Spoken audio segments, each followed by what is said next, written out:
Hello, everyone. On behalf of IBM Systems Magazine, I'd like to welcome you to our presentation. My name is Janine Donnelly. I am the Manager of Webinars for IBM Systems Magazine, and I will be the moderator for today's event. We will be holding a Q&A session at the end of the webinar.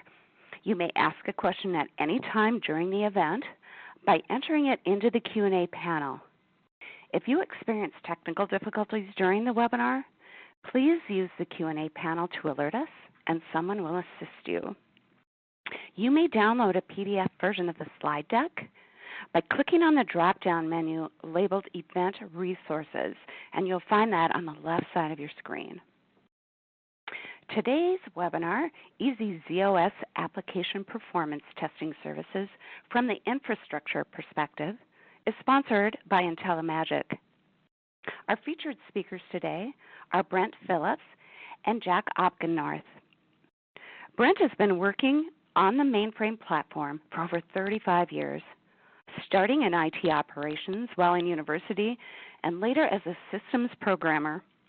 He started up IntelliMagic's U.S. operations in 2005 and is responsible for the IntelliMagic business in the Americas region.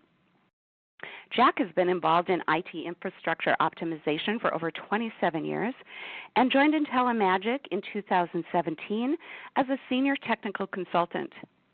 He's enjoyed working for a variety of organizations and technologies and has been involved with high transaction environments as a technical lead for enterprise technology delivery organizations in travel, transportation, retail, and the government sectors.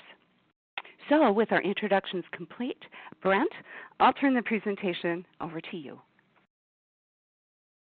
Great. Thank you very much, Janine. Thank you, everybody, for joining us today. It's an interesting topic, I think. It's a bit of an oxymoron to say easy ZOS application performance testing, I know, but that's kind of the point. How can we use advanced techniques like artificial intelligence to make the computer do more of the work for us to get a better perspective on how the infrastructure is going to respond in each new release. So that's the objective today. I've got the session abstract here, and it talks about both the performance side of things as well as the capacity or utilization kind of aspect as well that we're after in terms of advancing how we do this kind of performance testing from the infrastructure perspective, because that can absolutely affect costs, but it was just a little too long to put that in the title. So anyway, that's a reference for us. We're really talking about both of these problems during this session today, the performance side of the equation and then a cost efficiency side of the equation. Both of these are common issues when we change a version of an application and bring it into production.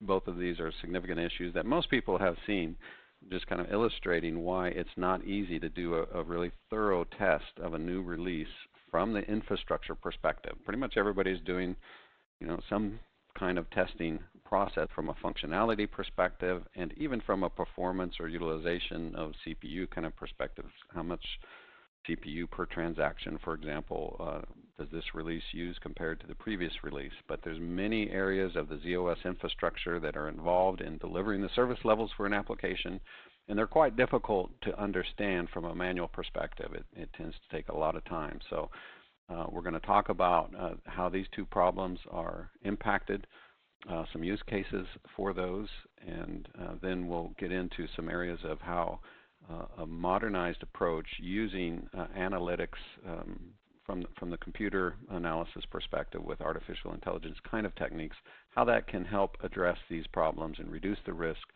of seeing these things when you launch a new version of the application. So the overall objective, of course, is to validate that this release is ready to move into production without addressing either performance issues that were not there with the previous version, the service levels, unacceptable degradation is certainly something most people have experienced. And if it's in production operations, it's a very difficult time to solve the problem. If we can catch this issue in the test environment, that's obviously better from both the business side as well as just the teams involved. The other side of the equation, which may or may not be associated with a performance problem, is just if the resources required, particularly CPU utilization, but also there's some other components involved that can drive up cost as well. We want to know that before we launch this into the production environment so that a business decision can be made. Do we need to go back and readdress this and optimize some things so that the resource utilization will not put us over what we've budgeted for the resources, or is it good to move forward? So as we're starting, let's launch just a quick poll that everybody can kind of give us your perspective. Janine, if you want to launch that Great, poll Brent. for us. Okay, the poll has been launched. Okay. So this is a pretty easy question. I think we have people on from the performance operations side of the house, as well as some people more from the application dev area. So you can just click on what's most relevant regarding your perspective on ZOS infrastructure issues. We'll post the results here in just a second.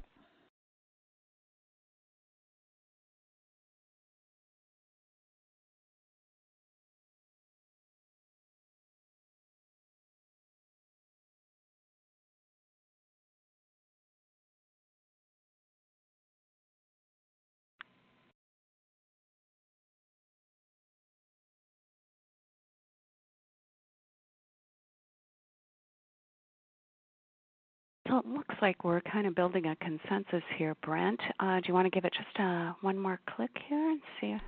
How about now? Should we go ahead? Yep, good. All right, guys, we're going to send those results out now. Okay, great. So most people have experienced one of these issues, and I think the performance is more apparent than the cost side of the equation for most users, but sometimes it's difficult especially on the application development side, to understand, what is the impact, not just on the infrastructure, but actually on the costs that are generated. That's a difficult thing even for the production operations teams to understand, how many MIPS and how many dollars does an increase in MIPS usage equate to. But anyway, interesting results, I think. Thank you for responding to that. So as we move back to the slides, I wanted to walk through just a couple of examples of these two issues that we've experienced here with the IntelliMagic team with some customers that we've worked with. So the first one is a credit card swipe application, obviously a very important application from a revenue perspective for a bank, and a very performance sensitive application. In this particular case, the bank had a requirement to launch a new version of the application prior to the Black Friday peak season for the year. And if you're familiar with this type of application, there's a lot of steps in the process. It has to finish in a very short amount of time for the transaction to properly complete. And during the load testing portion, when you drive up the transaction rate, they wanted to be able to support 700 transactions per second. For this particular version of the application, they were able to catch this during the test cycle. Fortunately, not during after it moved over to production. But the transactions were failing at the high load level. And this was a major issue because they had a deadline approaching when the production had to be certified to launch into the production environment. And literally for 2 weeks prior to our involvement in this situation, there was daily conference calls for all day long into the evenings with 100 people on it. They were asking some people to drop so other people could come in. There's a lot of different parties, a lot of complexity. There's application development people.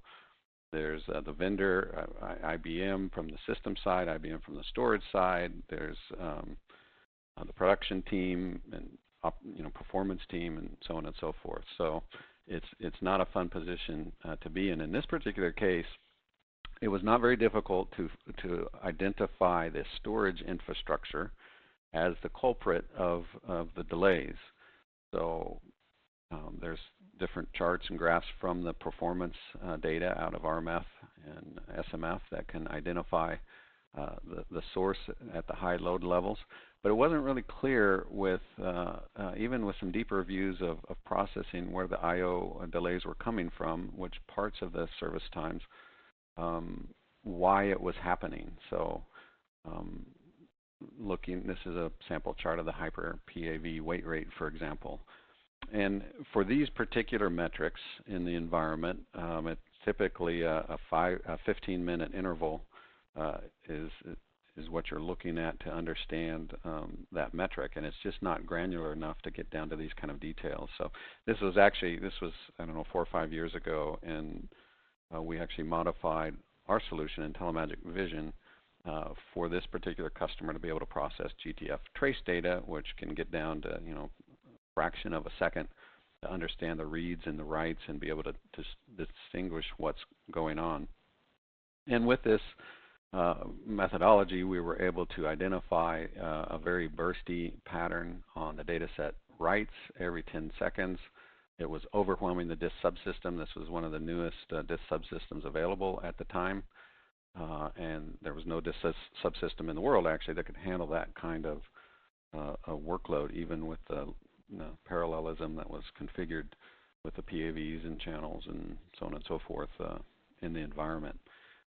So working with IBM on this particular issue and showing this pattern, we were able to discuss with IBM, and there was a hidden DB2 buffer flushing parameter actually that was set to flush the buffers every 10 seconds, and this was able to be changed to every second, evening out the workload so that this subsystem could handle it in an appropriate level of time for the transactions to complete properly. So it's an interesting study. We actually have a blog on our website about this written by Joe Hyde, who was a distinguished IBM engineer at IBM for many years and was involved on the IBM side of the process.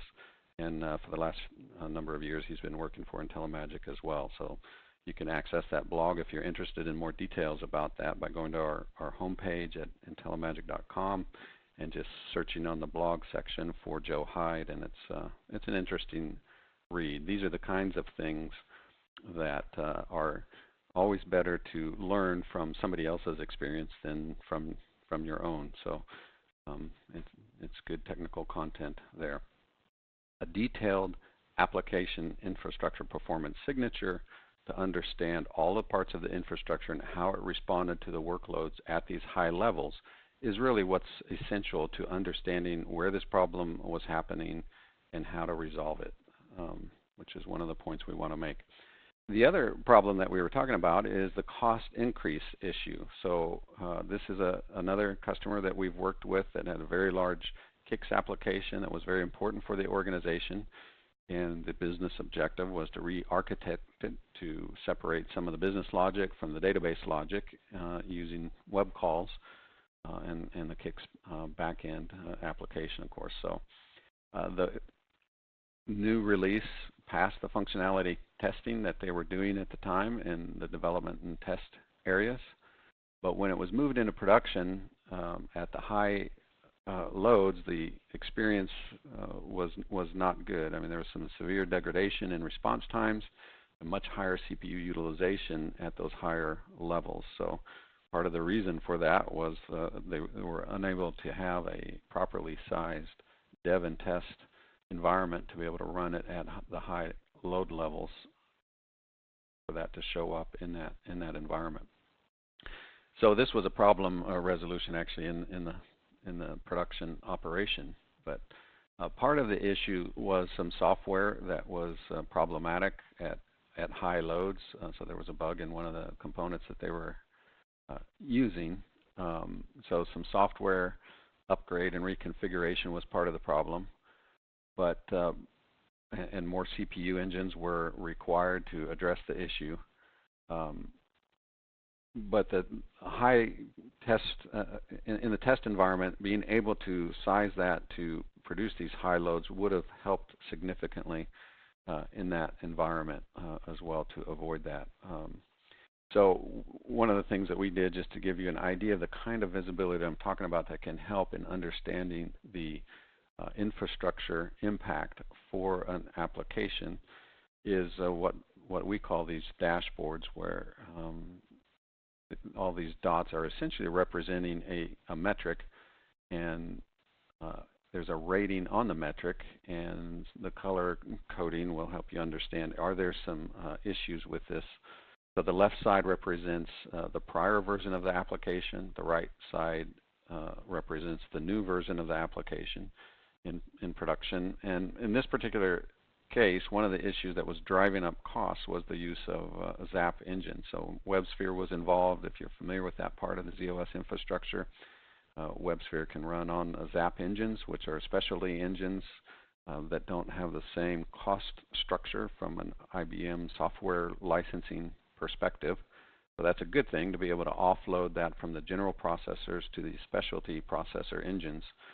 But actually, the understanding their production environment on the left, you can see some yellow dots there, which means there was already some stress during the peak periods for the ZAPs, even before this re-architected application that used WebSphere more and more ZAP engines. And so when they moved it into production, it kicked those over to red, which if you're familiar with how that works, if those specialty engines are saturated, then that work will flow over to the general processor engines, which drives up your rolling 4-hour average for the month if it's during that peak period, and triggering a lot of different costs. So it's very important to understand that kind of profile for these applications and how it might change. So this is an example again of the type of comparison that you can do for that part of the infrastructure, and you see there's a big difference between the right and the left-hand side, and there's a variety of different ways to take a look at the amount of processor dispatch time, for example, in MIPS in this case, on the before and the after. And just eyeballing this, it doesn't look like that big of a deal if you're just looking at it. But if you understand really what we're talking about here, the absolute difference between the before and the after picture is 1,300 MIPS. So on the standard pricing model for IBM software, if you're running just ZOS, CICS, DB2, and MQ, for example, on this LPAR, and at this level, 1,300 MIPS equates to $360,000 in additional cost per year. So if you can catch this kind of thing in a dev and test environment, it's something that really should have a business management decision in there. Do we validate this application for release in the production application, in the production environment, knowing that the CPU usage for the same kind of transaction levels is going to go up and cost us $360,000 a year more? That's really a business decision. Do we go back and rework it from an efficiency perspective to drive down the CPU utilization for the same number of transactions, or do we launch it with the understanding that it's going to cost more because we have to have those features in today? So it's very important to be able to have this kind of visibility rather than being surprised when the bills come for the software and CPU utilization. So why is it so difficult to really understand the impact from an infrastructure perspective that will drive up the performance or make service level delivery more difficult, or drive up the costs?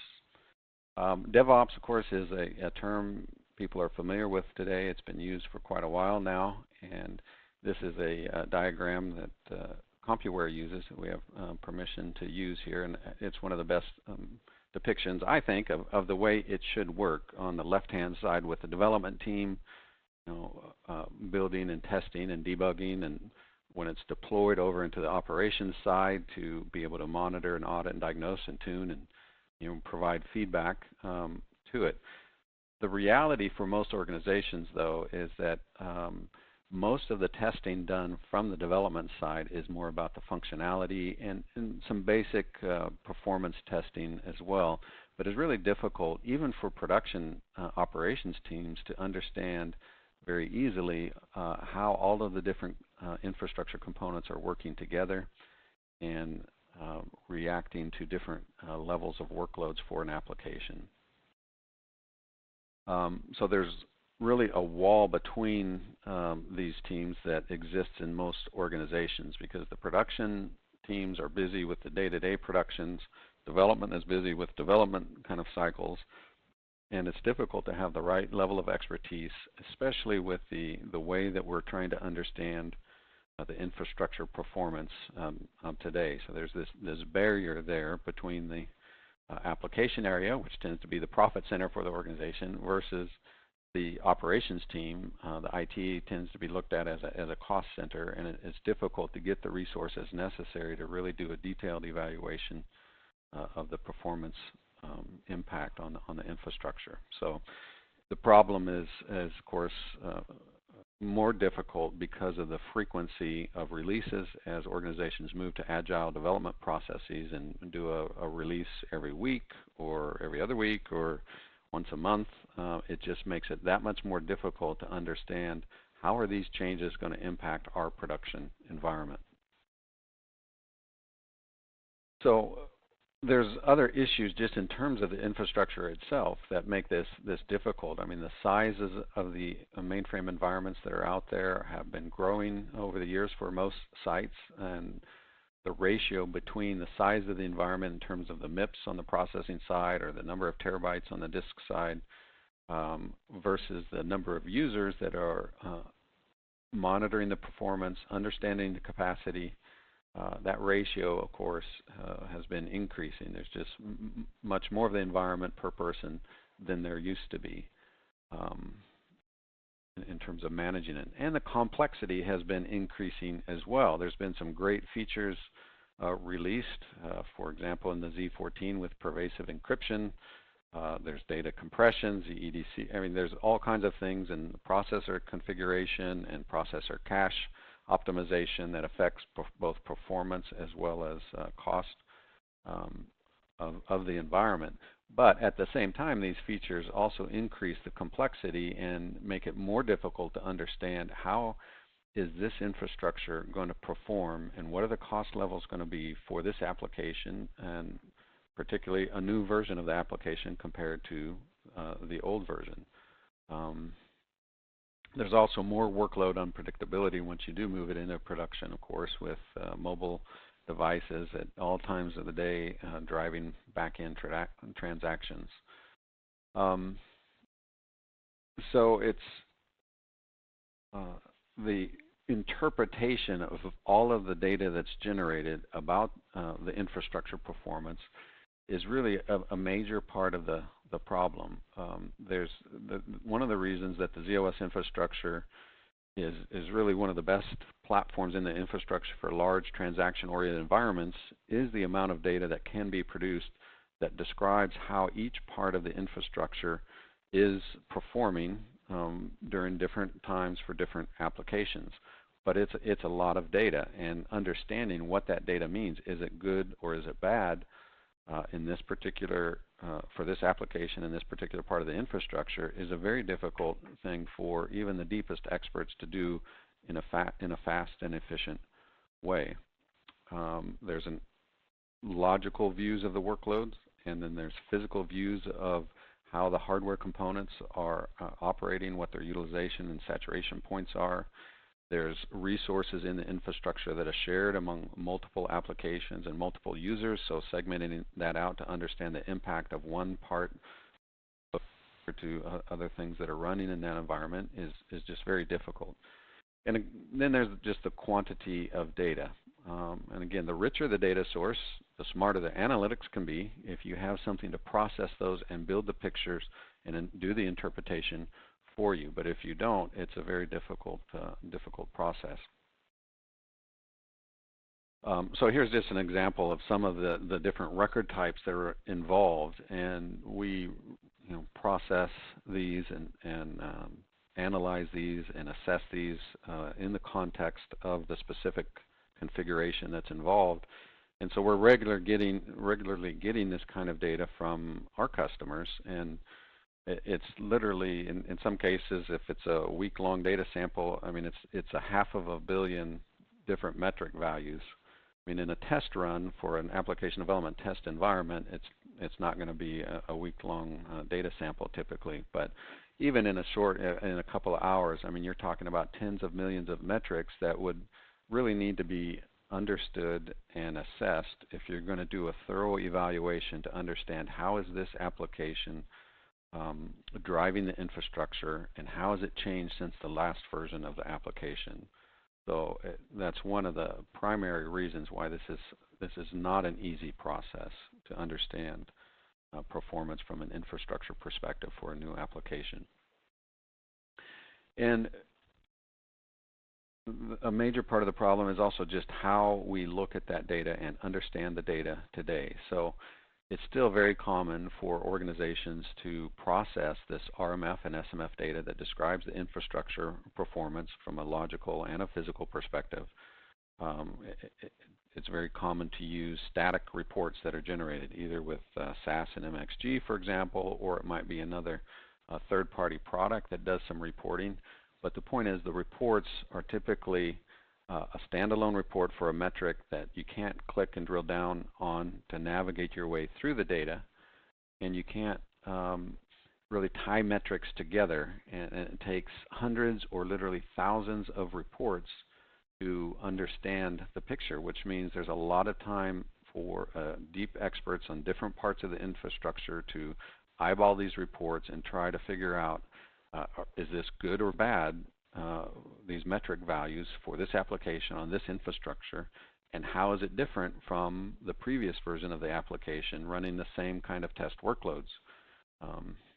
That's really a big part of the challenge. It's just not feasible for you to have enough of these deep experts and enough time, especially in an agile development kind of schedule, to be able to do a thorough job at this. So typically this RMF and SMF data is really used more for a post-mortem analysis kind of process after an application is launched into production and after a problem already happens to try to diagnose what went wrong, as opposed to being more proactive in assessing the changes and the impact.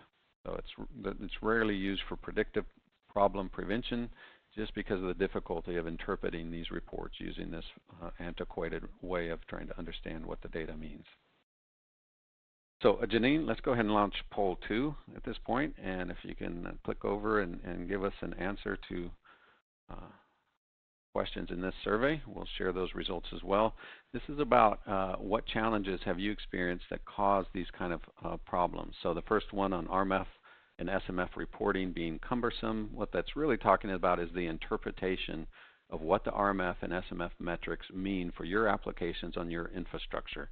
It's quite easy to generate reports. It's all automated and a library of reports is built. But what we're talking about with answer A there, if that's applicable to you, you can check that. It's the interpretation and understanding what that means for all of the areas of the infrastructure. B is about testing. The new application releases, is that a difficult process? Is it slow and difficult to really understand the infrastructure impact? B is about the dev test infrastructure not being sized to properly test releases. That's a pretty common issue we find in the customers we talk to. So do you feel you have a infrastructure that's appropriately sized to do proper testing? And then D is another issue that may apply to you. Just if you have these static reports that are done with the most common way to understanding the RMF and SMF data, you want to see some changes or you want to put two metrics together, it requires coding essentially to change the report, which means it takes a lot of time to be able to get the new views that you feel you need to see what you want to see. So we'll give it a few more seconds here to get everybody's response on these issues, and then we'll move forward.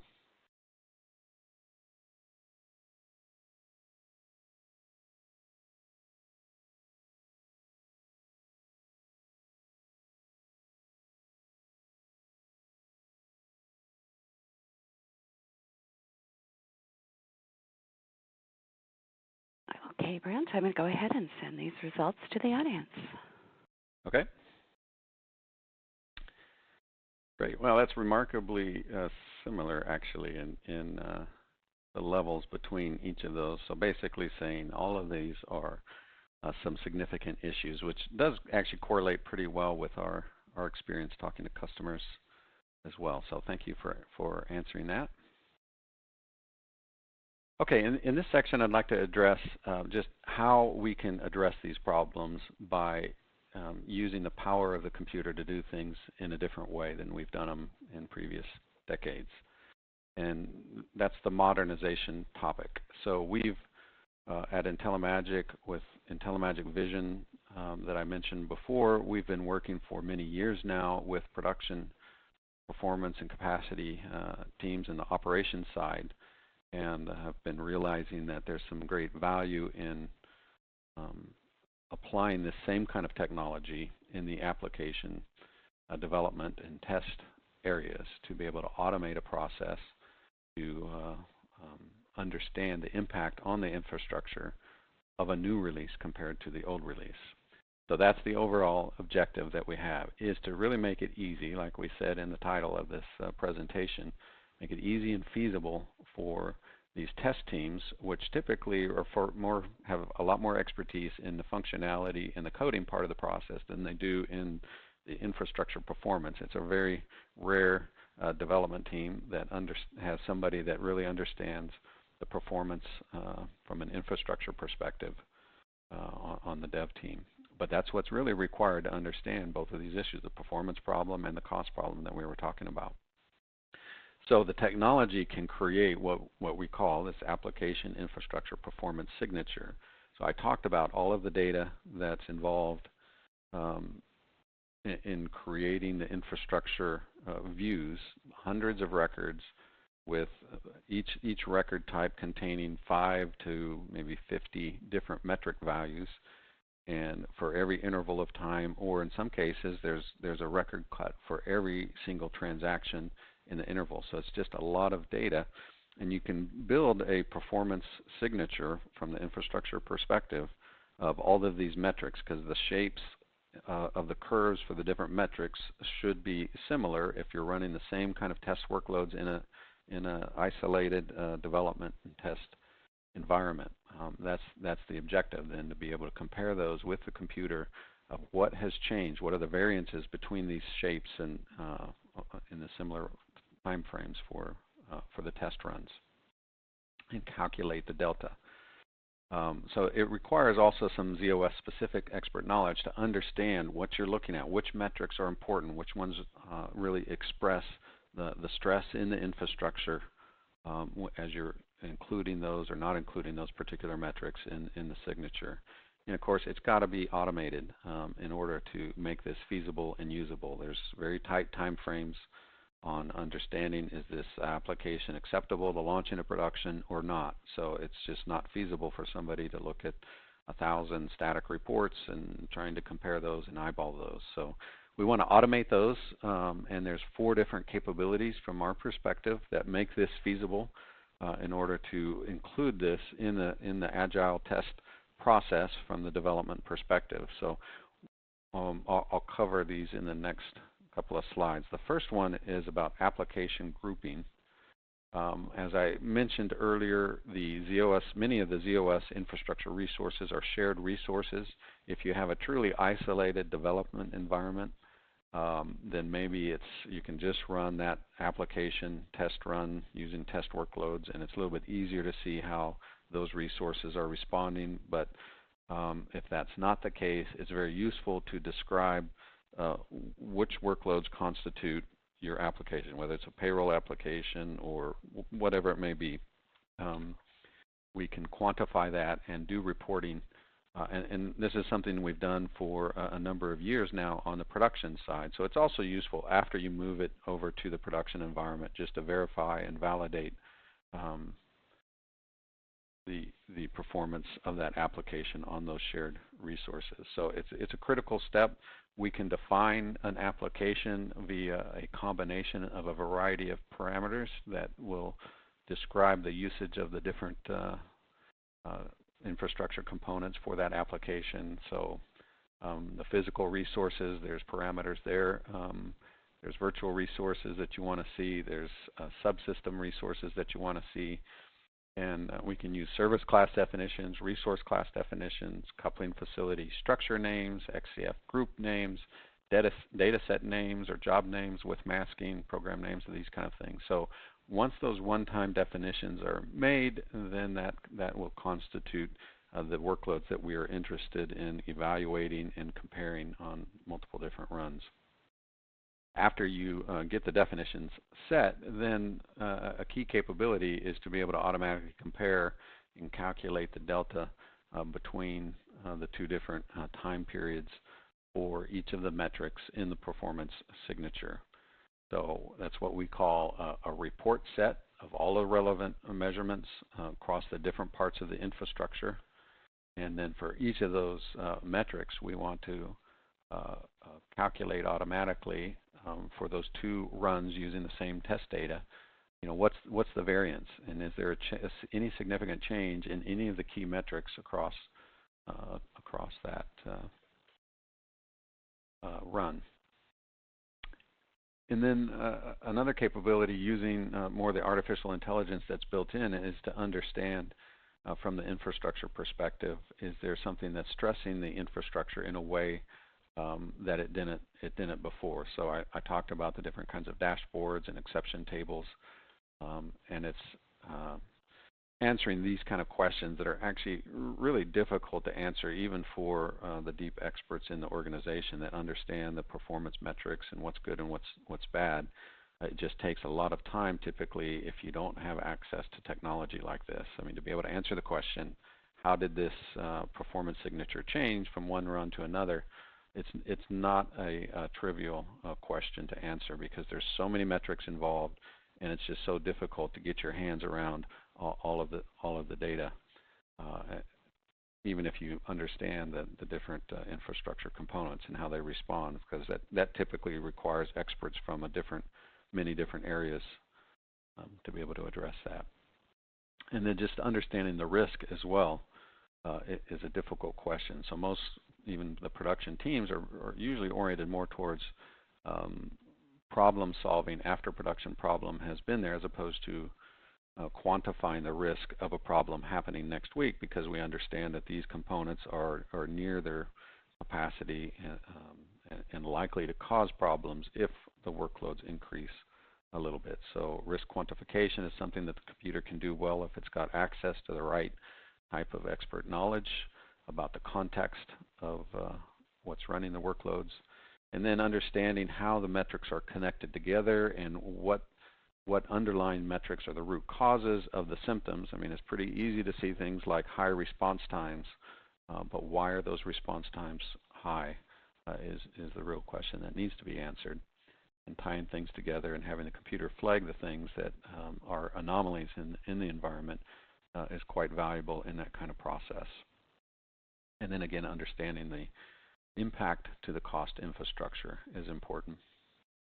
Finally, from our perspective, this is a real key for making this feasible and easy, especially for the application development kind of team that's doing this kind of testing structure. It's the delivery of these analytics in a software as a service mode. So we're doing this actually for some of the largest mainframe shops in the country here in the United States. And it's especially important when you don't have to install and maintain another product infrastructure to process this data and try to understand it. And a very important aspect of this as well is the last bullet on the screen here on being able to access deep infrastructure experts to help you interpret what is the difference from an infrastructure performance and capacity perspective of one run compared to the next run. So we do this on a regular basis for a lot of customers. One of the people on our team doing that is Jack, who's going to launch a little demonstration to give you some visibility into some of the capabilities of our solution to help you get some visibility into the infrastructure performance issues. But this is you can think of this almost as an outsourcing of the interpretation and expert analysis from the infrastructure performance perspective. So if your production operations team that handles performance and capacity planning and doesn't have time to get involved in your agile testing processes, this is a fast and economical way to get access to this kind of intelligence and quantify the risk of one release versus another from an infrastructure and cost perspective. So we'll do one more poll here, and then we'll launch into Jack's session. So this is about what challenges cause these kind of problems. So the RMF and SMF reporting being cumbersome, the interpretation, infrastructure testing for new application releases is slow and difficult. C is the development test infrastructure not sized properly for new releases. And that's actually poll 2, Janine, so as opposed to poll 3. Oh, I'm just on the wrong screen. All right, sorry about that. I have a different interface than you. There we go. So the status of modernized RMF analytics in your organization. I apologize for that. We'll give that a few more seconds for you to respond, and then we'll share the results. Easy end-to-end ZOS infrastructure utilization by application. What's the status of that within your organization? And then what's the status of getting the sufficient test infrastructure? D is what's the status of your side-by-side comparison of performance profiles when you're doing your test runs? And then D, what's the status of automatic calculation of the variations between those profiles from the end-to-end infrastructure perspective?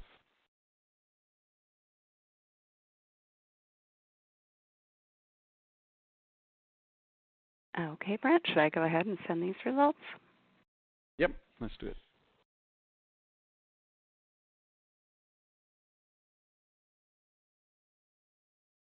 Okay, so again, A and C is a little bit higher than the others. Good, thank you for answering that. I'd like to move forward, I think, at this time. Jack, are you online with us? Yeah, yes, I am, Brett. Thank you. Okay. And good day, everyone. Can you hear me okay? Yeah, you sound great. I'll assume that's it. Okay, good. So I'm going to just step into, in the next 15 minutes or so, some detail with regard to the application testing scenario. But before I do that, I just wanted to kind of present to you a little bit of a word picture. I'm someone who enjoys a good hike, and I'll be the first to admit that I probably take the more difficult path when I'm on a hike. But when it comes to performance analysis, I want the less difficult path. And just for a scenario's sake, I just want to present this to you. One part of your job today is to accept or reject hundreds of hours of Agile development for the primary enterprise application. No pressure, just the change provides key features, affects 100 million transactions a day. Projected costs could lead to 100,000 per month more. The test just finished last night and the change calls at 10 a.m. You need to make a decision. I would like to take the less difficult approach. So let's look at what that looks like a little bit. So how hard can it be? There's just, as Brent has already shared, lots of challenges with climbing up that path. Each of us has each of those areas of SMF records has, up to 50 different metric values. And what do they all mean in perspective? What's the context? We are looking for infrastructure stress. We also have to deal with different patterns that might emerge. Even a new DB2 release might create more zip workload. If it were up to IBM, we wouldn't be going in that direction, but they've certainly been doing that through the years, and there are other instances where that might become something that we would want to know more about. So let's step to the next slide. So how do we do this? We already talked a little bit about application group definitions. There are many different categories where we can embed your application intelligence into IntelliMagic Vision's product, which would allow you to define your application and provide that performance signature that you can evaluate in a test environment. The second real step there is once you have that established, you'll have a better understanding of what that application health overview looks like across the ZOS infrastructure. And what I'm going to dive into more deeply here in a minute is the application performance signature comparison. That is answering those questions before the 10 o'clock change call. So, and then finally, as you migrate this application into production, you're going to want to look at that application performance profile as a double check once you're in production. So let's take a quick look at the application health overview. This is a slide that shows on the left all of the deep insights that you can gain through different categories of specific metrics in the ZOS infrastructure, whether it's at the data set level, the address space level, across your coupling facility structures. Up on top, we have the summary page, which is actually shown in the mini charts. And you can see in the lower right-hand corner, you have two major workloads. And let's just say, for example, one of those was the transaction workload that I mentioned. 100 million transactions in a day is significant. And if we just have small changes in profiles, it could cause big differences. Up above, just below the URL bar, you see some rated charts, and those are for WLM, policy management, and coupling facility list and lock structures. And so these are rated dashboards. And so when they change color, there's an opportunity to be proactive and identify issues and risks within the environment and being tested that can show in a test scenario. So let's go on to this next slide. This particular slide shows 4 quick displays that have been put on a dashboard, and I'll go into each one in detail in the next few slides. These are typical ones that would be used that Brett mentioned, but first of all, if we're going to evaluate the prior release on the left to the future release on the right, assuming we have these hours of the test that are similar and the transaction set that we're using for our test is very similar, we see that that is the case. In the top bar, we see there's only a 2% difference in the transaction rate. The next chart would show, this one would be transaction response time, which is an extremely important metric. And we can see there's some improvement with the new release. So that's a good thing to have. The next slide, we can see this is a CP processor time used per transaction. And here we see in the top blue bar that there's a 16.5% increase in CPU with the new release. So that doesn't all add up with a lower response time. However, it is certainly worth investigating if it's a high transaction rate profile. And that could cost hundreds of thousands of dollars in monthly MSU charges if that was a CICS application. And then another quick view would be for the I/O rate. Again, we see a small elevation in I/O rate per transaction. So those are the 4 classic ones. And of course, looking at the previous overview, there are many others that could be investigated. And assuming we wanted to look a little bit more at the I/O rate increase, there are some additional details that we can see. For instance, in this chart, we see the prior release to the new release. We see the red bars, one specific volume for read-write throughput has increased significantly for much of that test. This is for the payroll application, and in further investigation into data sets at the that particular volume might be worthwhile to eliminate any issues going forward with that. Another view of the I/O rate by volume is we see again there's an increase in some of the time periods of this test from before and after on the right for the volume that's identified in blue. So that would be an opportunity to investigate further down to the data set level. Another view of a payroll application, this may not be a specific transaction related application that was defined, but we can quickly see all the address spaces on the left and the right, and we see there's a very similar profile. But what's helpful as well is the detail with which we go into with the product for the different types of CPU use, whether it's zip or zap, whether it's TCB or SRB time. And one final view that would be interesting, it kind of references some of the DB2 configuration parameters that Brent mentioned early in the talk, but also would be of value as we introduce new releases into the production environment. And this is just the amount of zip eligible work that's running on a CP. Now in a test environment, you're going to have probably different configurations than in the production environment, but the fact that there is an increase is something worth noting and planning for to prevent any surprises from a cost and or capacity issue in the production environment. So let's just do a quick review of our roadmap for application testing. We talked about the application group setup, and we talked about the health overview and how IntelliMagic Vision provides a broad and deep automated signature review. And then we talked about the signature comparison, and I showed a number of opportunities to evaluate the differences of different metrics. This provides a quick and specific release comparison by time, which is very helpful for that 10 o'clock change call to reduce everyone's stress.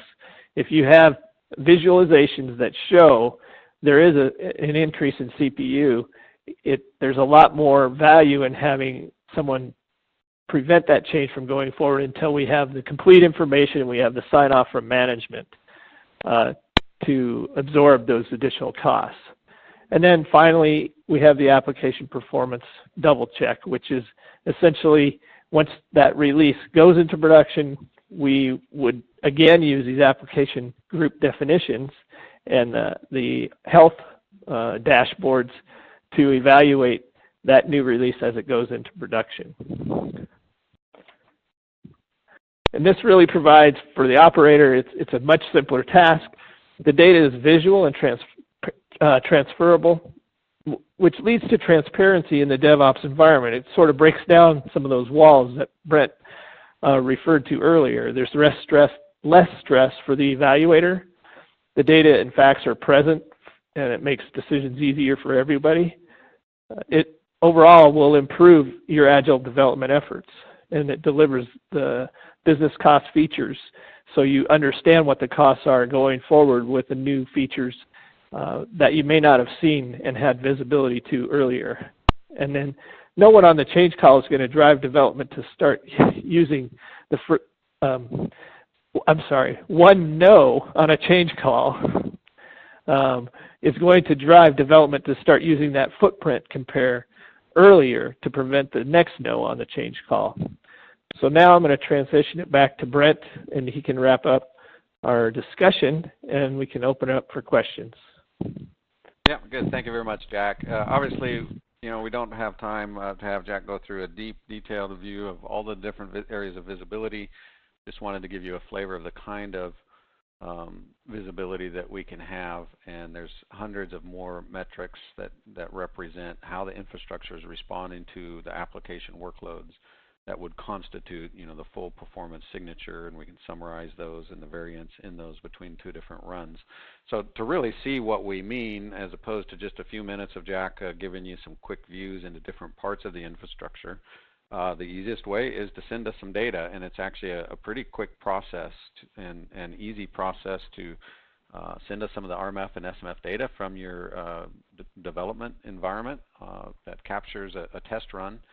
And we will put one of our experts on it to analyze it and profile the workloads for your particular application, and then present the results to you and show you how to navigate through the data. And there's no cost involved in that if you're a site in North America that's interested in that. So it's pretty quick and easy. I have a summary slide here. Please do submit some questions if you have any. If we don't have time to get to them, we will respond after the webinar is over as well. But what we've seen today and talked about was the problem when you're releasing new applications, when you experience unwanted performance issues and cost increases. How do we reduce the risk of that? It's by understanding at a deeper and more automated level what is the performance signature from the infrastructure perspective that's driving those increased service times or the increased cost levels. The benefits of taking a new, more modernized approach is also about more collaboration between the application group and the operations area, removing that wall, as Jack said. And it's really faster and easier than you probably think to be able to get your arms around this. I mean, one of the issues that we're dealing with in the industry in the performance operations area is the skills gap, which is even worse in the performance analysis area than it is in the application development area, as people with a lot of this deep mainframe expertise retire. So there's really a strong fit and need for this kind of solution that can automate, quantify what's a problem, what's good and what's bad, and being able to access this kind of service. So if you're interested in that, please contact us. We'll provide some contact information for you. And the last thing I'll mention before we get to a couple of questions is there's a couple of more slides in this deck that talk about a couple of other case studies that we don't have time to review today, but there's an illustration of each one of these and then some of the lessons that were learned. So here's the contact information as well as some links to some other areas of infrastructure analysis that we do that's available on our website. Janine, are there some questions to address in the last couple of minutes? There are, Brent. So before we kick off the questions, I do want to remind folks, because we had quite a few folks join after I gave my announcements, but you can download the slide deck right from the platform. So be sure to check out Event Resources. There's a drop-down menu there. It's on the left side of your screen. And from there, you can print a PDF version of the slide deck. And also, those links that you're looking at right now on this slide are live. So you should be able to click on those and open them in a separate window. So here we go, Brent. First question. Do you have any suggestions about collecting cost data for components other than mainframe CPU usage? Well, yeah, that's a complicated question. I think it's a good question, but obviously the easiest one is MIP per transaction and these kind of things that are commonly collected. But there's many other areas of the infrastructure that can drive up costs or that cost to be able to support the workload. So typically that requires somebody with some expertise in those parts of the infrastructure on how do we configure the LPARs, for example, or the processors or the storage infrastructure. So from our perspective, the way we help our clients with that is really through some consulting. So we need to see the data, we need to understand the application and the infrastructure configuration as it is today. And that's a service that we provide regularly for customers, how to optimize your environment to reduce the costs. And it's just as applicable in the production part of the environment as it is in the application development part of the environment as well. So sorry, that may not be a satisfactory answer. It's not real easy and clear cut, but generally it would require some specialized consulting for the different parts of the infrastructure. Well, Brenton, if you don't mind, I'm going to slip this one more in there before we sign off. Is performance signature limited to test, or can it also be used to monitor, track, and evaluate day-to-day production performance? Yes, it's absolutely applicable in the production environment. So Jack's last point in his slides was, a double check after the application is launched into production environment. These same kind of analytics are there. That's actually been our primary focus over the last, I've been doing this 13 years now with IntelliMagic here in the United States. So working with performance and capacity planners on the production side of the environment. So what's newer for us is actually to apply it more to the application development testing area to reduce the risk of these performance and cost increases with a far more thorough analysis from the infrastructure perspective of one release versus the previous version of the release running the same test workload. So both are applicable. You don't have to do both at the same time. If you just want to start in the application development area because that's a pain point that needs to be addressed, actually, we only charge you for the development part of the environment, and it's pretty fast and easy just to see what that looks like, as we mentioned in the offer section. Great. Thanks, Brent. We have reached the top of the hour, so I want to let you know, as Brent mentioned, if you did ask a question and didn't get a response today, someone will reach out to you via email. And thank you, everyone, for attending today's webinar. And I also want to thank Brent and Jack for sharing their expertise with us. Please watch for a follow-up email that will come out later this week. It will contain a link to the recording of today's webinar to everyone who registered. So that concludes our webinar. Thanks again for joining us, and have a great day.